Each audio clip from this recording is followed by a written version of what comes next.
আসসালামু আলাইকুম বন্ধুরা। তো আমরা গার্মেন্টস তৈরির কিছু প্রসেস সম্পর্কে আজকে নাম সহ জানবো। এটা হচ্ছে পকেট জিপার জয়েন্ট।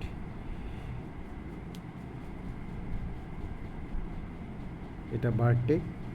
বারটেক সাধারণত পকেটের উপরে এবং নিচে দুইটা জায়গায় হয়ে থাকে। এটা সিনটেপ। সাধারণত ওয়াটারপ্রুফ জ্যাকেট বা ট্রাউজারগুলোতে সিনটেপ ইউজ করা হয় যাতে পানি না ঢোকে, এই জন্য। এটা সাইড জয়েন্ট, মানে আপনার এটা গার্মেন্টসের সাইডে জয়েন্টটা, এখানে অনেক সময় প্লিট পাকারিং অনেক অল্টার থাকতে পারে। এখানে কোয়ালিটিটা ইনশিওর করা খুব জরুরি। তো এটা সবচাইতে সহজ একটি প্রসেস, সেটা হচ্ছে পকেট।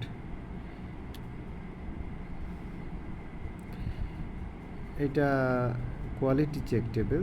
সাধারণত কোয়ালিটি এটা শেল টেবিল থেকে চেক করা হচ্ছে কোথায় কোথায় অল্টার হয়েছে, কীভাবে মেজারমেন্ট করতে হয়। ছোটোখাটো একটা টিউটোরিয়াল দিলাম আপনাদের মাঝে।